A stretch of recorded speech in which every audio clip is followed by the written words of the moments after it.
semua, selamat datang kembali di channel YouTube gue, Zaldabila Kartika Sabira, di sesi Discord You episode ketiga. Nah, kali ini gue masih nggak sendirian, gue bakalan ditemenin salah satu adik kelas gue sewaktu di SMK. Jadi, kita berdua ini sama-sama di organisasi yang sama, even gue sampai tahu bagaimana nih anak dalam berusaha mengejar mimpinya.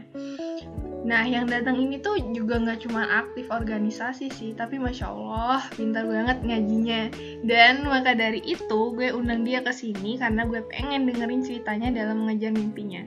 Langsung aja ya, kita panggil. Ini dia, Aristio Rahardian. Halo, Ari. Halo, everyone. Hai. Finally ya, kita ngobrol lagi. Kayaknya udah hampir setahun juga ya, nggak ngobrol. Hampir banget malah. Seneng banget, ya ampun bisa ngobrol lagi bareng kamu. Sama. Gimana nih kabarnya sekarang? Alhamdulillah baik, dan untuk saat ini sih masih nunggu ya, karena kemarin habis mencoba untuk ambil beasiswa salah satu universitas di Jogja.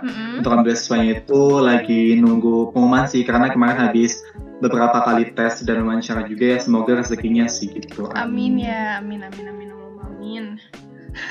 Berarti lagi sibuk itu ya?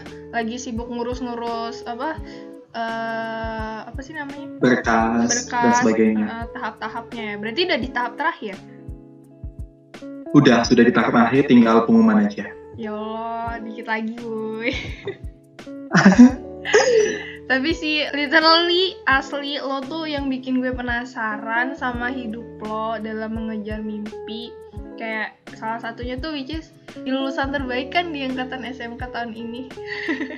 Amin. Ya ampun, itu nggak kebayang banget sih sebelumnya, sumpah. Nggak kebayang banget bisa sampai ke titik itu gitu. Jadi ya mungkin apa ya, sebenarnya tuh kayak surprise aja sih di akhir masa-masa pandemi seperti ini gitu kan. Banyak banget para pelajar terutamanya itu mengharapkan untuk bisa wisuda tatap langsung, terutama ya Mbak, karena kan rata-rata wisuda tahun ini tuh online gitu kan ya. Nah jadi untuk wisuda yang lulusan terbaik ini maybe itu surprise banget buat aku, karena di detik-detik terakhir aku sekolah di SMK dulu itu bisa mencapai di titik itu gitu loh. Walaupun untuk mencapai di titik itu nggak semudah yang kita bayangkan, dalam mesti ada lu atau kesah yang kita hadapi gitu. Bener-bener. Ampun deh, keren abis loh nih anak. Nah, oke. Jadi buat teman-teman nih, sebelum kita masuk ke topik yang akan kita bahas nih Aris, disclaimer dulu bahwa apa yang gue sampaikan tuh bukan berarti kayak gue sok tahu sama Aris atau menggurui kalian, tapi kayak emang dari pengalamannya kita masing-masing ya. Jadi kalau yang baik diambil, kalau yang jelek ya udah dibuang aja, nggak usah ribet-ribet lah pokoknya. Iya. Nah, untuk kali ini gue bakalan bahas tentang mimpi nih, Riz. Nah, mimpi. Sebagian orang tuh kan kadang kayak nggak percaya kan sama mimpinya sendiri gitu loh. Yes, dan betul. Sebagian orang juga percaya sama mimpinya, ya kan? Kemudian sebagian orang itu kadang menggapai mimpinya mereka, tapi sebagian orang lagi melupakan mimpinya mereka. Padahal dengan adanya mimpi itu kan terkadang kehidupan seseorang bisa berubah dalam sekejap, karena ada keyakinan di dalamnya. Nah, Aris boleh nggak ceritain perjuangan lo kelas 3 dan sampai akhirnya lo bisa jadi salah satu lulusan terbaik? Lo tuh belajarnya gimana sih? Even kan kayak padat banget jadwal lo, walaupun PPKM gitu loh, maksudnya lo ikut organisasi Muhammadiyah juga kan, dan kita juga anak teknik kan SMK walaupun itu kita teknik elektronika yang emang mikir banget, matematika, logika, parah sih. Itu lo gimana sampai akhirnya lo bisa jadi lulusan terbaik? Oke. Untuk pertama kalinya the first time, pertama kali aku masuk di SMK itu nggak pernah kebayang bisa kenal sama orang-orang yang luar biasa seperti Mbak Zalza ini gitu kan. Karena pertama kali first impression aku ketemu Mbak Zalza itu kan ketika kita wawancara buat rotasi gitu ya Mbak ya. Oh iya. Nah untuk rotasi itu Mbak Zalza narik aku dari perwakilan kelas untuk bisa diwawancarain. Nah itu tuh ketika itu tuh aku ngerasa kayak kesolidaritasan keluargaan di SMK ini tuh dapat gitu loh. Bahkan waktu sebelum aku masuk SMK tuh first impression aku ke SMK itu anaknya itu nakal-nakal atau anaknya itu ya mesti banyak yang berpersepsi bahwasannya anak SMK tuh 50-50 gitu kan ya. Nah cuman setelah aku terjun ke dalamnya itu banyak banget orang-orang yang sangat luar biasa yang mampu membimbing aku, mampu memberi pengalamannya kepada aku sehingga aku tuh bisa belajar dari mereka gitu loh. Bahkan ketika aku telah dalam prosesnya untuk bisa mencapai ke titik ini, banyak banget keluh kesah. Bahkan kan aku nggak tinggal sendiri ya di Jogja. Aku tinggalnya di asrama dan bahkan di asrama pun banyak banget kegiatan yang harus aku lewati gitu. Dan bagaimana sih gitu kan aku bisa mengelola atau manage waktu aku antara di asrama dan sekolah, terutama untuk studi dan organisasi gitu. Dan untuk pertama kalinya aku kelas 10 itu antara manage waktu antara organisasi dan sekolah bahkan asrama kegiatannya itu tak buat jadwal gimana caranya waktu antara sekolah sampai ke asrama dan organisasi aku tuh bisa terencana.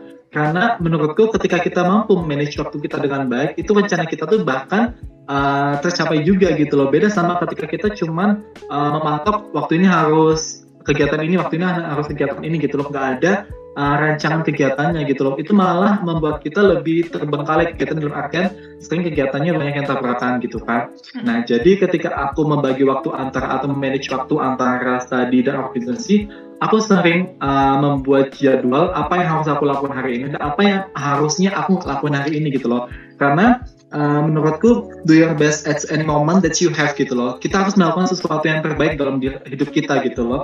Karena every action has an equal and opposite reaction. Karena setiap tindakan yang kita lakukan tuh mesti memberikan balasan yang sama gitu loh. Makanya ketika kita melakukan sesuatu tuh kita tuh harus bisa memberikan pengaruh atau dampak positif terhadap orang lain gitu loh. Bahkan ketika aku mengikuti kegiatan atau organisasi di sekolah pun itu nggak hanya satu organisasi ya Mbak, bahkan beberapa organisasi yang aku ikuti dan bahkan ketika di sekolah pun itu aku nggak cuma masuk ke satu organisasi, bahkan di asrama pun masih ada organisasi yang lain yang harus aku emban gitu loh. Bahkan ketika itu tuh pernah beberapa kali banyak banget kegiatan yang mungkin tabrakan yang membuat aku tuh kayak bimbang harus mengikuti kegiatan yang mana gitu kan. Bahkan ketika aku mengikuti kegiatan itu pun banyak banget jadwal atau waktuku ketika di sekolah tuh terpotong untuk organisasi itu sendiri. Bahkan ketika itu banyak banget guru yang bermindset atau berpersepsi bahwasannya anak organisasi itu nggak bisa mencapai tujuannya dalam artian nggak bisa berprestasi, nggak bisa mengeksplor diri dia masing-masing gitu loh. Dan menurutku mindset atau persepsi yang kayak gitu tuh harus dihapuskan gitu loh. Karena ketika kita bisa membuktikan bahwasannya diri kita bisa, kenapa enggak gitu loh. Bahkan kesempatan yang datang dalam hidup kita tuh nggak mungkin datang untuk kedua kalinya gitu loh. Dan ketika datang untuk kedua kalinya itu ya karena kita ya mungkin keberuntungan dari diri kita masing-masing gitu kan. Dan ketika kesempatan itu datang dalam hidup aku, terutama dalam diri aku ini, banyak banget pelajaran yang bisa aku dapatkan gitu. Bahkan ketika aku berproses, banyak banget keluh kesah yang selalu aku pendem, yang bahkan ketika aku mau menceritakannya itu, aku tuh harus berpikir apakah ini pantas atau proses keluh kesahku ini pantas untuk aku ceritakan atau berbagi kisah kepada orang lain gitu loh. Karena sebelum kita mampu membuktikan atas proses yang kita lalui itu, ya kalau bisa kita tuh bisa mengupgrade diri kita dulu gitu. Bagaimana kita tuh mampu berproses dengan baik walaupun banyak banget luka yang kita lalui, dan kita bisa mencapai atau target atau kita tuh punya goals dalam hidup kita gitu loh. Bahkan pertama kali aku berpikir bahwasanya aku harus menjadi wisudawan terbaik itu karena waktu angkatannya Mbak Zalza itu kan pernah ya Mbak, waktu awal corona gitu kan ya, wisudanya juga offline gitu kan. Nah terus ada juga perwakilan yang mewakili pas itu angkatnya Mbak Zaza menjadi lulusan terbaik. Nah, itu yang mendorong aku atau motivasi aku tuh untuk bisa mencapai ke target itu. Bahkan waktu itu tuh aku sempat buat goals hidupku selama 1 tahun ke depan. Bahkan sebelum aku lulus tuh aku sudah merencanakan aku tuh besok setelah lulus tuh mau seperti apa, kuliahnya mau di mana, atau gaya hidupku itu seperti apa gitu loh. Karena ketika kita mampu merencanakan apa yang akan kita lalui, walaupun harapan atau rencana kita itu kadang nggak sesuai sama ekspektasi atau gambaran yang ada dalam diri kita, setidaknya itu kita sudah berusaha lah untuk bisa mencapai target itu gitu loh. Dan itu menjadi salah satu poin penting pelajaran dalam hidup kita. Dan ketika aku berproses pun banyak banget yang ngejudge. Dan ya benar kata hidup tuh, kalau misalnya kita hidup tanpa ada tekanan, itu tidak akan menimbulkan sebuah berlian gitu kan. Karena berlian itu tumbuh itu ketika ada orang yang ketika kita mampu untuk melerai atau menghilangkan semua mindset orang yang jelek kepada kita, walaupun awalnya mungkin kita sering dihujat, mungkin sering difitnah atau sering dikatakan kita tuh kurang profesional gitu loh. Tapi bagaimana kita tuh bisa menghempaskan semua kata-kata mereka dengan apa yang kita capai gitu loh. Bahkan ketika SMK tuh apa pernah berpikir bahwasannya aku tuh bisa di tingkatan atas di kelas di atas teman-temanku, itu nggak pernah berpikir selama 3 tahun berturut-turut gitu kan. Dan bahkan mungkin aku punya selalu ada kayak ketika down-nya, ketika naiknya gitu kan. Nah cuman aku berpikir kayaknya aku awalnya tuh kayak nggak bisa deh kayaknya bersaing sama mereka gitu loh, karena ya aku tahu basic mereka secara pribadi itu seperti apa gitu loh. Dan awalnya aku pesimis buat bisa bersaing dengan mereka gitu. But ada beberapa dorongan yang timbul dalam diri aku pribadi gitu loh.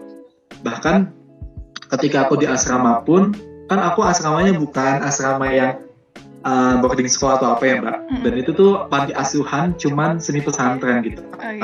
Nah dari situ aku terdorong nih, gimana sih anak seorang Aristio, anak yang tinggal di panti asuhan tuh bisa bersaing dengan orang-orang yang mungkin di dunia luar tuh hidupnya udah modern, hidupnya serba kecukupan gitu loh, walaupun mungkin ada teman-teman kita yang serba kekurangan juga gitu kan. Cuman bagaimana kita tuh bisa mengeksplor diri kita, meyakini diri kita gitu loh. Dan ketika itu aku mulai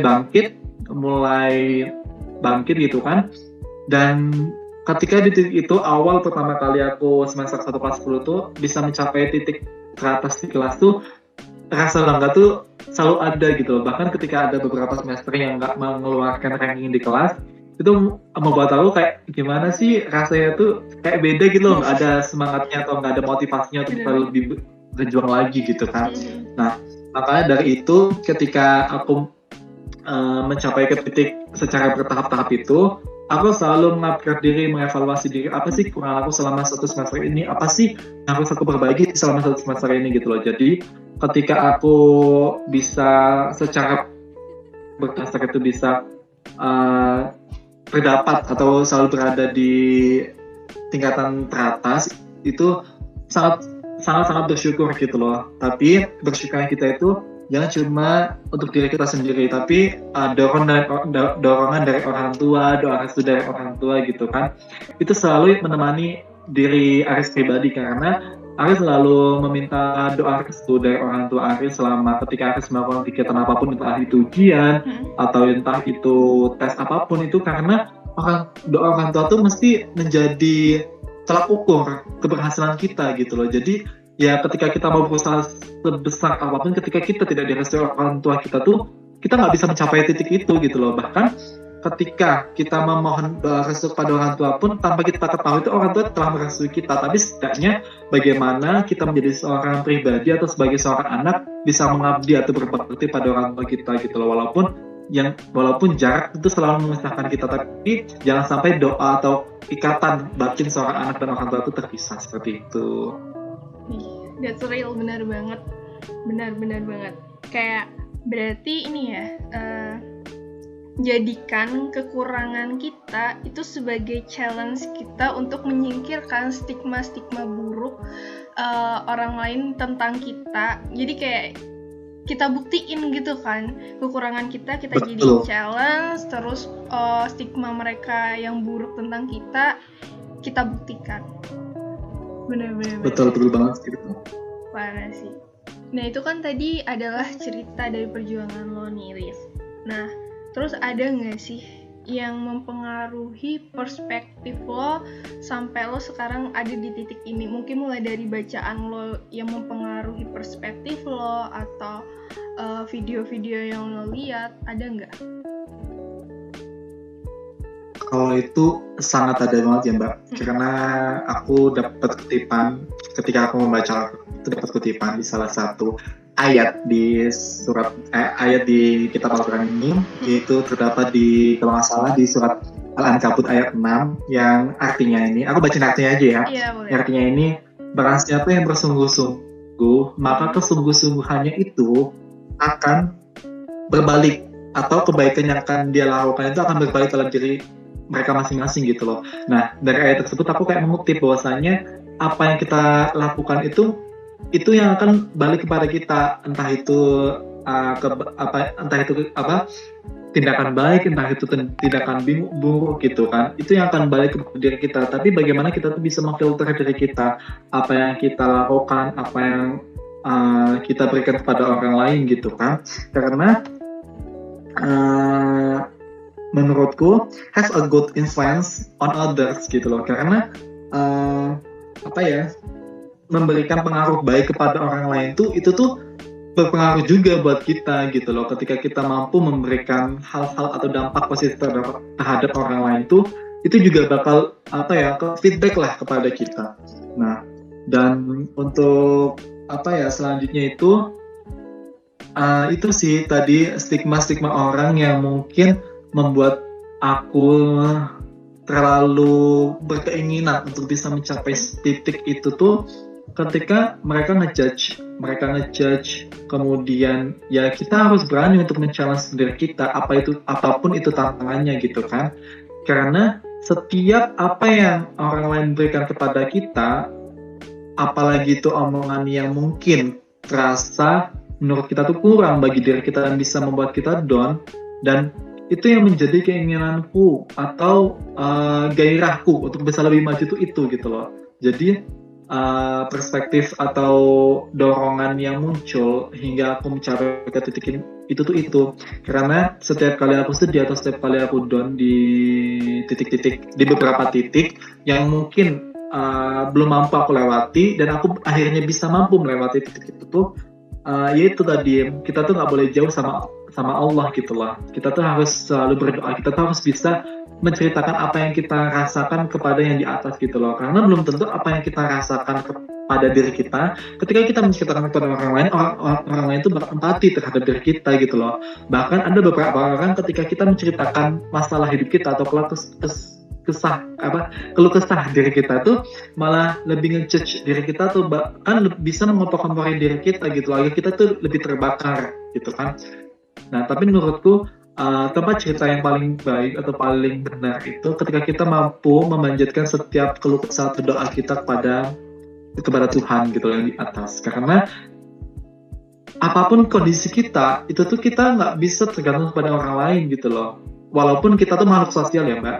Cuman menurutku sebaik-baiknya manusia di dunia ini ya lebih baik sama Tuhan gitu. Dalam artian ya apapun yang kita minta, apapun keinginan kita tuh, ya kita tuh harus minta sama yang di atas gitu loh, bukan sama manusia yang lain gitu loh. Tapi tidak menutup kemungkinan kita tuh nggak boleh dekat sama orang lain, atau kita tuh nggak boleh menceritakan masalah hidup kita pada orang lain gitu, enggak ya. Cuman bagaimana kita tuh bisa mengeksplor diri kita, bagaimana kita tuh bisa memfilter orang yang bisa memberikan empati kepada kita, orang yang tidak bisa memberikan empati kepada kita gitu loh. Jadi kita tuh harus bisa lebih selektif untuk memilih orang untuk bisa menjadi sahabat yang benar-benar bisa dikatakan sahabat gitu loh. Iya, itu sih, dan bagaimana sih aku bisa mengalihkan kesedihanku kepada sesuatu yang baik.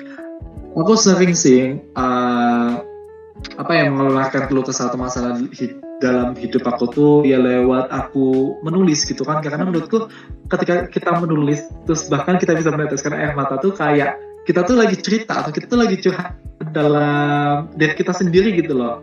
Nah dari situ kita kayak bisa menginterogasi, kita tuh bisa mengevaluasi diri gitu. Dan selanjutnya itu sih, aku misalnya punya masalah atau punya keluh kesah tuh jangan sampai kita tuh menampilkan atau kita tuh menampakkan ke depan ke banyak orang kalau misalnya itu kita lagi sedih atau kita tuh lagi kecewa gitu loh. Kalau bisa ketika kita lagi kecewa atau kita lagi sedih, itu tuh kita bisa menampakkan kebahagiaan dalam diri kita, walaupun kebahagiaan itu nggak menggambarkan diri kita sendiri gitu loh. Tapi setidaknya ketika kita bisa bersenyum, kita bisa bersosialisasi dengan orang lain, itu bisa mengalihkan kekecewaan kita atau kesedihan kita gitu loh. Jadi jangan sampai ketika kita sedih, ketika kita kecewa tuh kita mengurung diri gitu loh. Seharusnya kita tuh bangkit gitu loh kan.